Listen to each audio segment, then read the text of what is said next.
They said she was worth less than the cards it took to win her. By sunrise, no man in that room could meet her eyes. The last hand was dealt under a ceiling thick with smoke and silence, the kind that settles when men have already lost more than they meant to bring. Elias Boone sat at the edge of the table, hat low, fingers still, like the mountains had carved patience into his bones.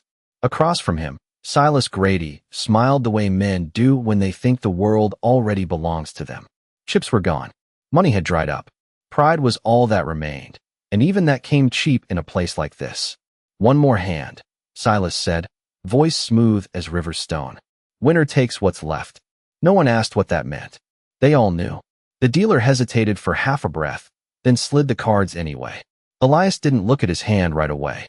He listened first. The creak of boots, the faint rattle of glass, the wind slipping through the gaps in the saloon walls like it had business of its own. Then he glanced down.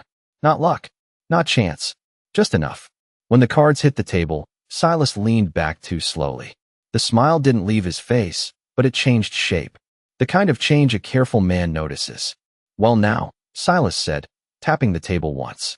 Looks like you just won yourself a wife. A few men laughed. Not loud, not kind, just enough to fill the space where decency should have been. Elias didn't join them. He followed Silas's gaze instead. In the corner, half shadowed by a crooked beam, sat a woman no one had spoken to all night. Her dress was plain, worn thin at the edges, the color of dust after rain. Her hands rested in her lap, still as if they belonged to someone else. She didn't flinch when the laughter reached her. Didn't look away either. Just watched. Elias stood, slow, deliberate, the legs of his chair scraping against the wood floor like a warning no one heard.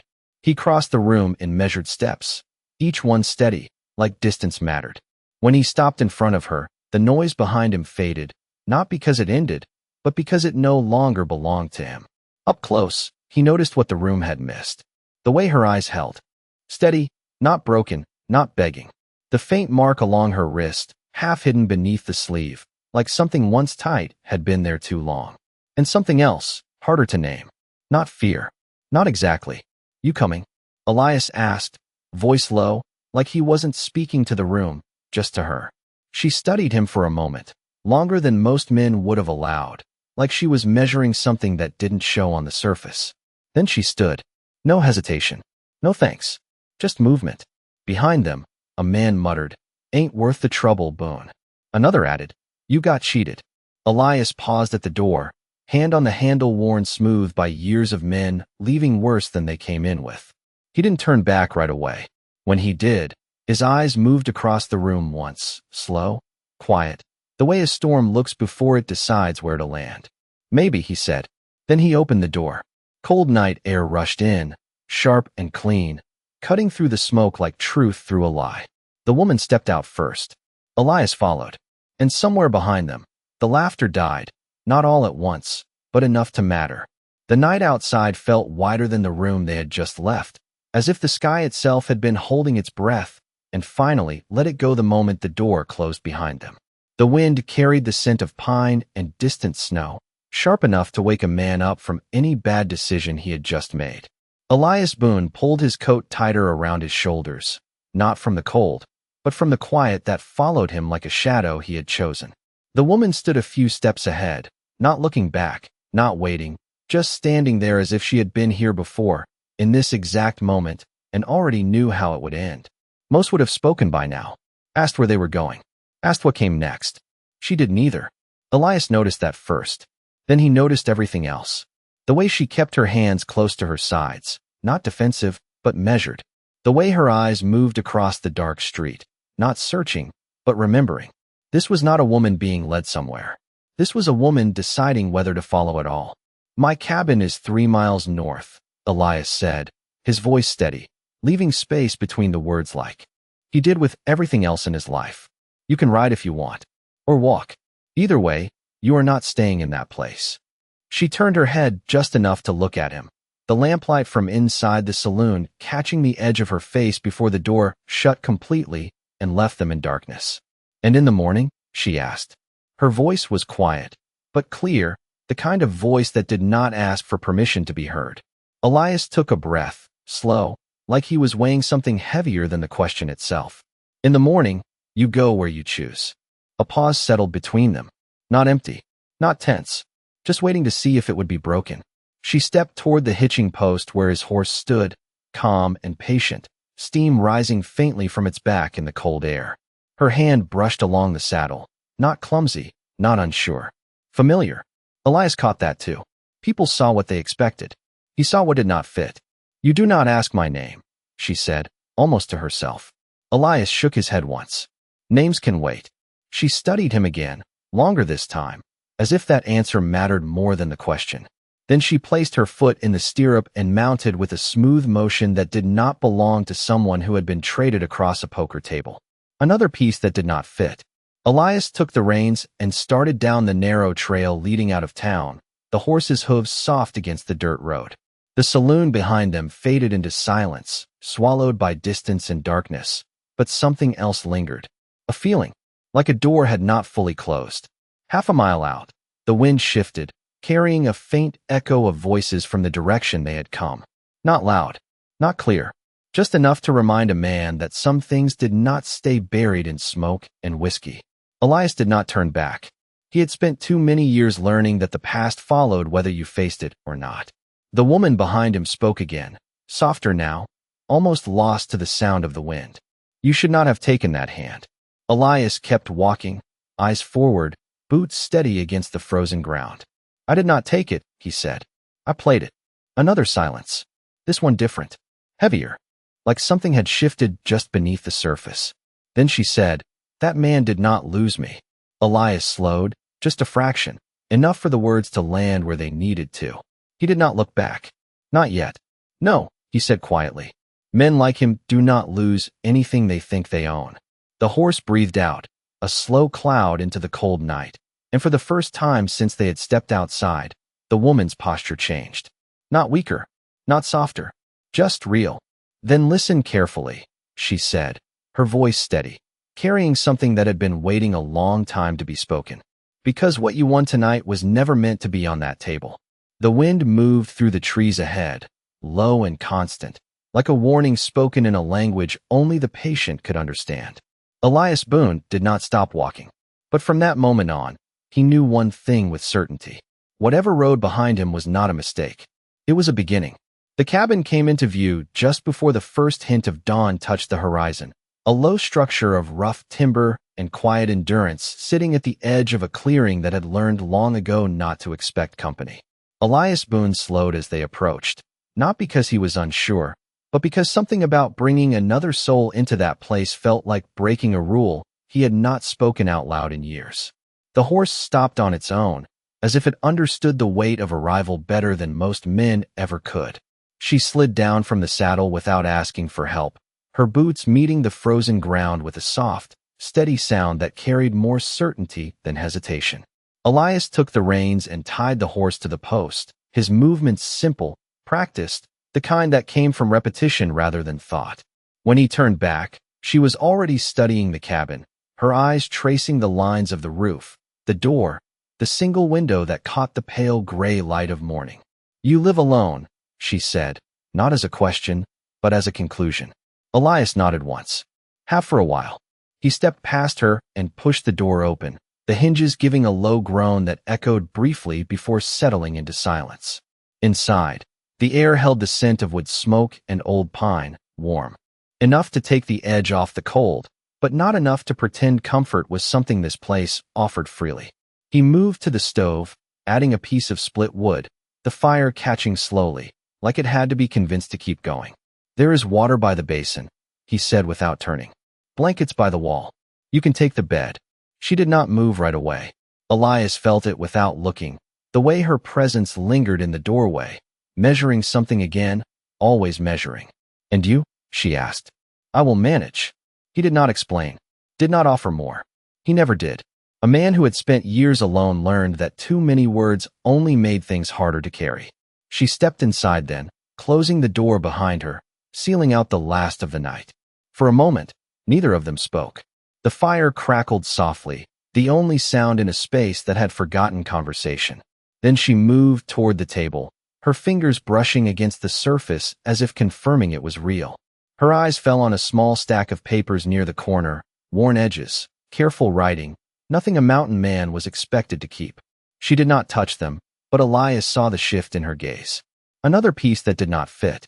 He poured water into a tin cup and set it on the table. "You should rest," he said. She looked at the cup, then at him, then back at the room, as if trying to place herself inside it without disturbing something fragile. "You have rules," she said after a moment. Elias leaned against the wall, arms crossed loosely, not guarding, just steady. 3. Her eyes lifted to meet his. "Say them."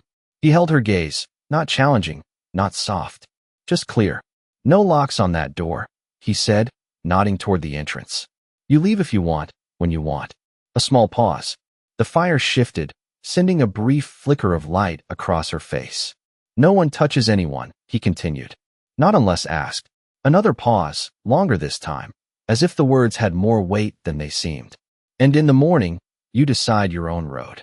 The silence that followed was different from before. Not empty, not waiting. Something had settled into place. She reached for the cup, her hands steady, but when she lifted it, the sleeve of her dress pulled back just enough for the firelight to catch what had been hidden. A mark. Faint, but deliberate. Not the kind that came from accident. Not the kind that faded with time. Elias did not react. Not outwardly. But his eyes stayed on it for a fraction longer than anything else in the room. She noticed. Of course she did. Slowly, she set the cup down. "You see more than you say," she murmured. Elias pushed himself off the wall, moving toward the door again, giving her space without making it feel like distance. "It is how I stay alive." She watched him, something unreadable passing through her expression, something close to understanding, but not quite trust. Then, almost as if the words slipped out before she could stop them, she said, "You are the first man who has not asked what I am worth." Elias paused with his hand on the doorframe, the morning light just beginning to creep through the window behind him. He did not turn around. "That is because," he said quietly, "I have never met a person who could be measured that way." The fire popped softly, a small sound in a quiet room, but it carried farther than it should have. And in that moment, something shifted again. Not loud, not obvious, but enough that the silence between them no longer felt like something to survive. It felt like something that might, given time, be understood. Morning settled over the cabin slowly, the kind of quiet that did not rush itself, lights slipping through the single window in thin lines that cut across the wooden floor like something deliberate. Elias Boone had been awake long before the sun found its way over the ridge, sitting outside on the worn step, a tin cup warming his hands while the world decided whether it would stay calm or turn on him like it sometimes did. He listened more than he watched. The trees, the wind, the absence of hoofbeats. That absence mattered. Inside, the fire had burned low, but not out. When he stepped back through the door, the room held a different kind of stillness. She was not asleep. She sat at the table, the same place she had been the night before, but something had changed in the way she held herself. Not guarded, not closed, just present. More present than a person should be after a night like that. The cup he had left was empty, the blankets untouched. Another thing that did not fit. Elias crossed the room without speaking, adding another piece of wood to the fire. It caught quicker this time, like it had decided the effort was worth it. "You did not sleep," he said, not turning it into a question. She shook her head slightly. "Sleep requires a kind of safety I have not had in a long time." Her voice was steady, but there was no weight behind it, as if the words had been carried too far, too often, to mean what they once did. Elias nodded once, accepting it without trying to fix it. He reached for the stack of papers on the table, intending to move them aside, but her hand shifted just enough to stop him. Not forceful, just precise. He paused, looked at her, then at the papers, then back at her. "You can read," he said quietly. She held his gaze. "So can you." A small silence settled between them, different from the ones before. This one had edges. Elias leaned back slightly, resting his hand on the table, not touching the papers, but close enough to feel their presence. "Most would not notice what is written there," he said. "Most would not leave them in plain sight," she replied. The fire cracked softly behind them, a sound that seemed louder than it should have been.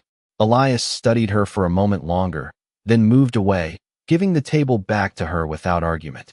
Outside, the wind shifted again, brushing against the cabin walls with a low, steady hum. Not a warning. Not yet. Just a reminder. She reached into the fold of her dress then, slow enough not to startle, but deliberate enough that it drew his attention anyway. For a second, it looked like she was simply adjusting the fabric. Then something small slipped free, landing against the table with a faint metallic sound. Elias did not move closer. He did not need to. The light from the window caught it just enough. A piece of silver. Worn. Broken clean along one edge, as if it had once been part of something whole. The engraving was faint, but still there. Lines. Symbols.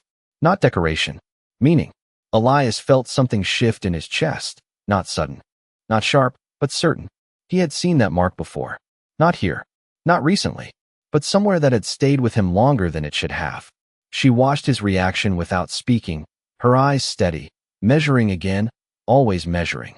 Do you recognize it? She asked after a moment. Elias did not answer right away. He stepped closer then, just enough to see it clearly, but not enough to reach for it. Not without permission. I have seen something like it, he said finally. A long time ago. She nodded once, as if that was the answer she had been expecting. Then you understand why I cannot be what they said I was. The words hung in the air, not defensive, not pleading. Just true. Elias looked at the broken edge of the silver, the way it suggested there was another half somewhere, carrying the rest of the story.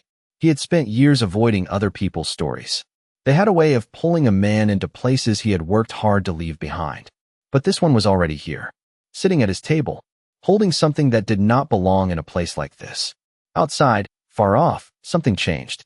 Not loud, not clear, just enough for a man like Elias to notice. He lifted his head slightly, listening. Then he looked back at her. That piece, he said quietly. It is not the kind of thing men gamble away. She met his eyes, and for the first time since he had seen her, something close to honesty broke through without restraint. No, she said. It is not. The wind pressed once more against the cabin, and this time, it did not feel like a question. It felt like time running out. The sound came again, clearer this time, carried through the trees like something that did not belong to the mountain, but had found its way there anyway. Elias Boone did not move fast, but everything about him changed. The stillness left his shoulders. The quiet in his eyes sharpened. He stepped toward the door, opening it just enough to let the outside speak for itself. Hoofbeats. Distant, but steady. Not one horse. More than that. Not passing through. Coming this way. He closed the door gently, as if the wood itself might carry the sound if he let it linger too long. When he turned back, she was already watching him. Not afraid. Not surprised. Just ready. They found me, she said, her voice even, as if she had been expecting this moment since before the cards were ever dealt. Elias leaned against the doorframe, arms relaxed, but his attention fixed on something beyond the walls. How many? He asked. She listened, the same way he did, her head tilting slightly, eyes unfocused for a breath. 4, she said. Maybe 5. He nodded once. That was enough to know what kind of men they were. Not a search party. Not law. Something else. Something quieter. Something that did not ask permission. He crossed the room and reached for his coat, pulling it on without hurry. You should leave, she said suddenly. Take your horse. Head north. They are not here for you. Elias paused, his hand resting on the back of a chair worn smooth by years of no one sitting in it but him. They came to my door, he said. That makes it my business. She shook her head, stepping closer now, the silver piece still resting on the table between them like a truth neither of them could ignore.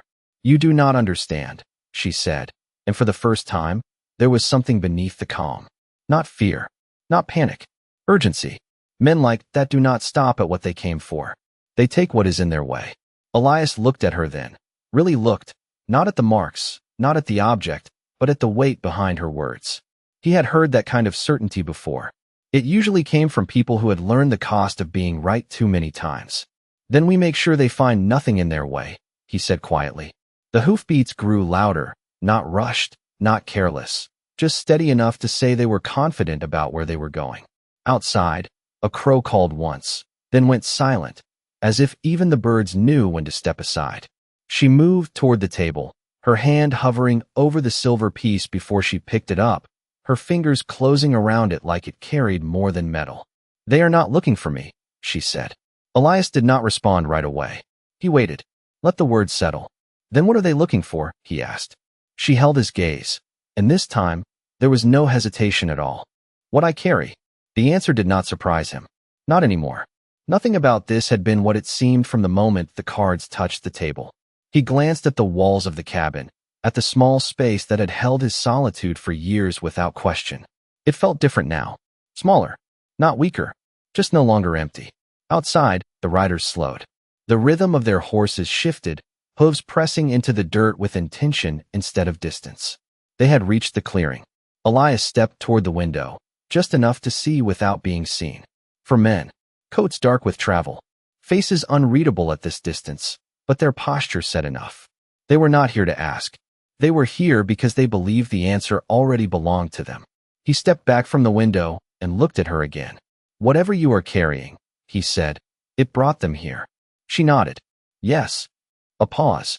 Then, softer, but stronger, and it is the only thing that can stop them from going any further.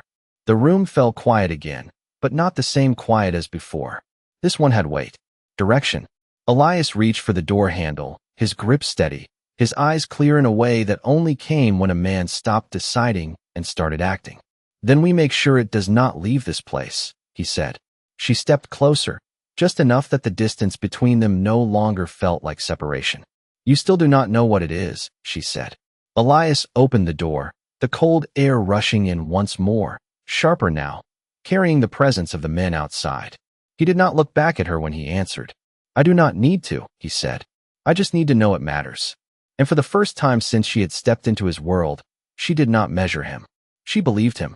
The door opened to a morning that had already made up its mind. Cold air moved past Elias Boone like it knew where it was going, brushing against his coat, slipping into the cabin behind him, carrying the quiet weight of men who did not speak unless they had already chosen their words. The riders had stopped 10 yards from the porch, their horses steady, breath rising in slow clouds that matched the calm in their posture. They did not reach for anything.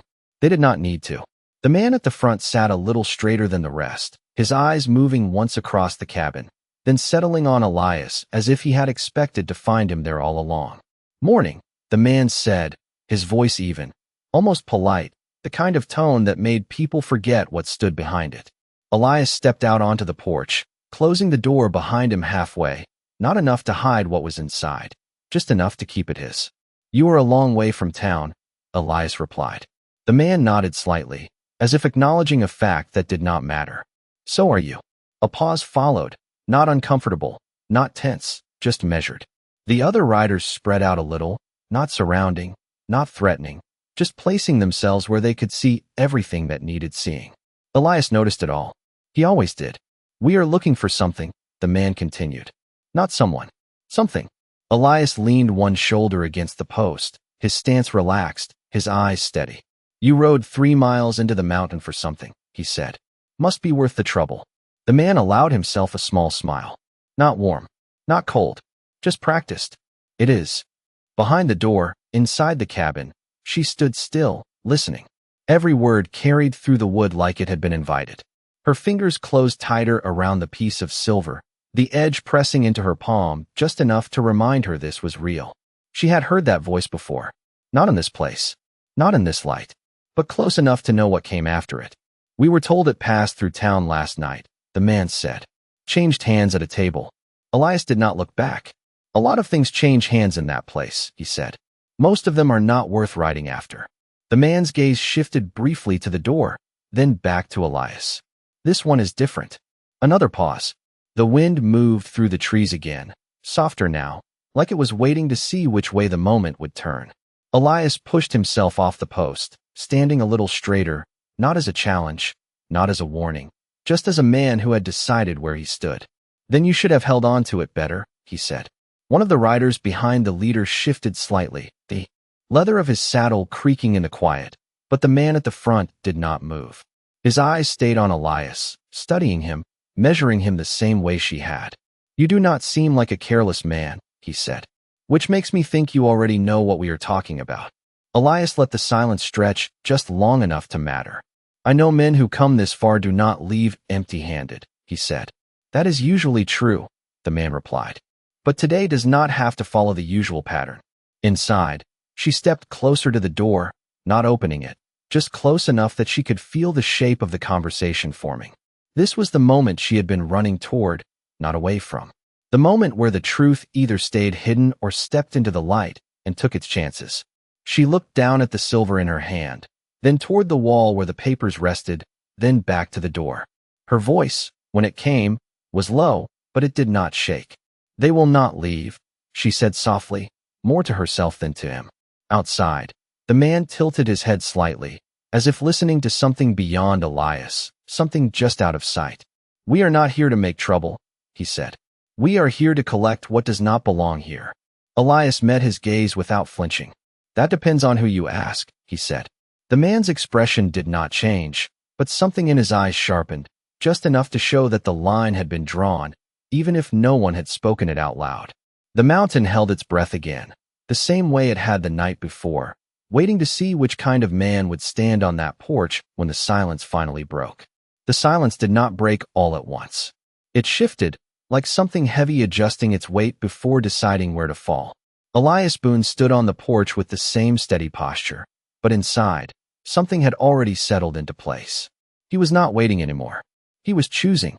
The man on the horse watched him carefully, as if trying to understand what kind of resistance stood in front of him. Not loud, not aggressive, just present in a way that could not be moved by simple pressure. "You are protecting something you do not understand," the rider said, his tone still calm, but no longer carrying the same ease. Elias did not answer immediately. He let the wind move between them, let the trees speak their quiet language, let the moment stretch just enough to show that it could not be rushed. "That has never stopped a man from doing what is right," he said finally. Behind the door, she closed her eyes for a brief second, not in fear, but in recognition. Those words were not spoken lightly. They came from someone who had paid for them before. She stepped closer, her hand resting against the wood, feeling the faint vibration of voices passing through it. She knew what came next, not because she could see it, but because she had lived it in different places, under different names. The man outside shifted slightly in his saddle, not uncomfortable, but adjusting to something he had not expected. "You think this is about right and wrong," he said. "It is not. It is about ownership." Elias's gaze hardened, just enough to show that the word had landed where it needed to. "People are not something you own," he said. The man gave a small, almost amused exhale. "No," he replied, "but what they carry can be." The words settled heavy in the air, more dangerous than anything louder could have been. Elias glanced once toward the door, just enough to acknowledge what stood behind it, then returned his attention to the riders. "Then you are looking in the wrong place," he said. Inside, she opened her eyes. The time for silence had passed. She reached for the latch, her fingers steady now, not hesitant, not uncertain. When the door opened fully, the morning light fell across her face, revealing her not as something hidden, but as something that had chosen to be seen. The riders noticed immediately. Their posture changed, not dramatically, but enough. Recognition, or something close to it, moved through them like a quiet signal. The man at the front looked at her longer than he had looked at Elias. Not surprised, not confused, confirming. "So it is true," he said. She stepped forward onto the porch, stopping just beside Elias, not behind him, not in front, but equal in that narrow space. "It always was," she answered. Her voice did not rise. It did not need to. The truth carried itself. Elias felt the shift beside him, not in her movement, but in the way the air seemed to settle around her. This was not the same woman who had walked out of the saloon in silence. This was someone who had decided to stop being carried by other people's choices. The man's eyes dropped briefly to her hand, where the piece of silver rested, then lifted again to her face. "You have something that belongs elsewhere," he said. She held his gaze without flinching. "No," she replied. "I have something that was taken and never returned." The difference between the two statements hung in the space between them, sharper than any blade, heavier than any threat. One of the riders behind the leader shifted again, this time less controlled, as if the conversation had stepped into territory they had not prepared for. Elias remained still, but his presence had changed. He was no longer just a man standing in front of his cabin. He was part of something larger now, whether he had chosen it or not. The man at the front straightened slightly, his calm returning, but thinner than before. That is not for you to decide, he said. She took a small step forward, just enough to close the distance by an inch, but not enough to provoke. It already has been decided, she said. The wind moved again, stronger this time, carrying the scent of pine and something older, something that had been waiting longer than any of them. Elias glanced at her, just once, and in that brief look, he understood something he had not known when he first saw her sitting in that corner. She had never been the one being wagered. She had been the one the game was built around. And now, for the first time, she was playing her own hand. The wind did not die down. It held steady, pressing against the clearing as if the mountain itself was listening now, waiting for something long buried to finally be spoken aloud. Elias Boone stood beside her without shifting, but he felt it, the change in the air, the way every man present had begun to understand that this was no longer a simple matter of taking something and riding away. The man at the front studied her more carefully now, not with doubt, but with calculation, as if pieces of a larger picture were falling into place behind his eyes. "You speak like someone with a claim," he said, his voice quieter than before, stripped of its earlier confidence. She did not answer immediately. Instead, she turned slightly, reaching back toward the open door of the cabin. Elias followed the movement with his eyes, but did not interfere. She stepped inside for only a moment, the sound of her boots soft against the wooden floor, then returned with something folded carefully in her hands. Not hidden, not rushed, just deliberate. When she unfolded it, the paper caught the morning light, its surface worn but intact, edges marked by time but not neglect. Elias saw the writing first. Careful script. Official. The kind of ink that did not belong in a place like this unless it had traveled a long way to get there. The writers noticed too. Their stillness deepened, not from fear, but from recognition.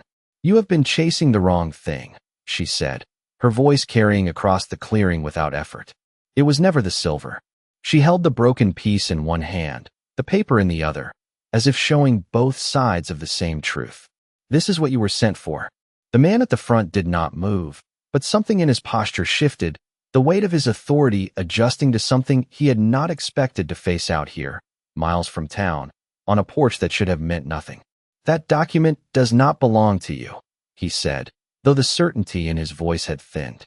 She met his gaze without hesitation. It never belonged to the men who took it either. Elias felt the words land deeper than the cold air around him. This was no longer about a chase. This was about something that had been wrong long before any of them arrived. She stepped forward one more pace, not threatening, not retreating, just placing herself where the truth could not be ignored. "My name is Eliza Vale," she said, and for the first time, she offered it without restraint, without fear that it might be taken from her again. "Daughter of Nathaniel Harrow." The name moved through the riders like a quiet storm. Not loud, not explosive, but undeniable. Elias saw it in their eyes, the recognition, the hesitation, the sudden weight of consequence settling where confidence had been. The man at the front inhaled slowly, as if the air itself had changed shape around him. "Harrow is dead," he said, but it came out more like a statement he needed to confirm than one he believed. "Yes," she answered. "He is." She lifted the paper slightly, the seal at its base catching the light. The same symbol that once had been whole in the silver now broken in her hand. And before he died, he recorded everything. Names, land claims, signatures that were never meant to be seen. Elias did not look at the paper. He looked at her, because he understood now that the weight of it was not in the ink, but in the fact that she had carried it this far without letting it be silenced. "You think that changes anything?" one of the riders muttered from behind, but even that voice lacked conviction. She turned her head slightly, just enough to acknowledge the sound without giving it power. "It changes everything," she said quietly. The wind moved again, stronger now, lifting the edge of the paper, making it flutter just enough to remind everyone present that it was real, that it existed, that it could not be undone simply because it was inconvenient. Elias stepped forward then, just half a step, enough to stand fully beside her, not in front, not shielding, but standing with her as the line between what had been hidden and what could no longer stay buried. The man at the front looked between them, measuring something new now, something he had not prepared for. Not resistance, not defiance, something steadier, something harder to break. If that is what you carry, he said slowly, then you understand why it cannot remain here. Eliza did not lower the paper. She did not step back. No, she said. I understand why it must. And in that moment, the mountain did not feel like a place of isolation anymore. It felt like the only place where the truth had finally found enough space to stand. No one reached for anything. Not a weapon. Not a word they could not take back. The kind of stillness that followed was heavier than any sound, because it asked each man there a question he could not answer with force. Elias Boone felt it settle into his bones, the same way winter did when it decided to. Stay? The riders did not move, but they were no longer the same men who had arrived in quiet confidence. Something had shifted, not in their hands, but in what those hands believed they had the right to take. The man at the front looked at the paper again, then at the broken silver, then at Eliza Vale, and for the first time, his eyes did not measure her as something to be collected. He measured her as something that could not be reduced. If what you say is true, he said slowly, then this does not end here. Eliza did not lower the document. The wind caught its edge again, lifting it slightly, as if even the mountain wanted to see what had been written. It was never meant to end here, she replied. It was meant to be seen. Elias glanced at her, just once, and in that brief moment, he understood the distance she had traveled was not measured in miles, but in silence she had chosen not to keep. One of the riders shifted behind the leader, the leather of his saddle creaking louder than before, as if uncertainty had weight. We were told to bring it back, the man said, not to Elias, not even fully to Eliza, but to the space between them where orders and judgment no longer aligned. The leader lifted a hand slightly, not to command, but to quiet something that did not belong in this moment. He looked at Elias then, really looked, as if seeing him for the first time beyond the cabin, beyond the mountain, as a man who had already made his decision before any of them arrived. You knew, he said. Elias shook his head once. I knew it mattered, he answered. The difference stayed in the air, simple and undeniable. The leader exhaled slowly, the kind of breath a man takes when he realizes the road ahead is not the one he was sent to walk. He turned his horse just slightly, not away, not yet, but enough to show the direction had changed. There are men in town who will not accept this, he said. Eliza stepped forward one final inch, the document steady in her hand, her voice carrying without strain. Then they will have to hear it, she said. No anger, no demand, just truth placed where it could no longer be. Ignored. The wind eased, just a little, as if the mountain itself approved of the answer. The riders looked at one another, not for permission, but for recognition that something larger than their orders had entered the clearing. One by one, the tension in their posture softened, not into weakness, but into something quieter, something closer to choice. The leader gave a small nod, not to Elias, not to Eliza, but to the moment itself. Then it will be heard, he said. He turned his horse fully then, the others following without question, their movement no longer driven by pursuit, but by something heavier they carried back with them. Not an object, not a person, a truth they could not pretend they had not seen. The sound of hooves faded slowly, not rushed, not chased, just leaving the mountain the way they had entered it, but not as the same men. Silence returned, but it was not the same silence that had lived there before. It was fuller. Elias stood where he was, watching until the last trace of movement disappeared beyond the trees. Then he turned to her. Eliza lowered the paper at last, her hands steady, her shoulders no longer carrying the same invisible weight. For a moment, neither of them spoke. There was nothing left that needed explaining. The fire inside the cabin crackled faintly, a quiet reminder that something simple still existed in the world. Elias stepped aside, leaving the doorway open. Not as an invitation, not as a claim, just space. Eliza looked past him, into the cabin, then back at the path the riders had taken. The future was not certain. It never had been. But for the first time, it belonged to her. She stepped forward, not into the cabin, not away from it, but into that space between what had been taken and what could now be chosen. Elias watched her for a second, then looked out toward the mountains, his voice low, almost lost to the wind. They called you worthless, he said. Eliza did not look back. They did not know what they were holding, she answered. And the mountain, for once, did not argue.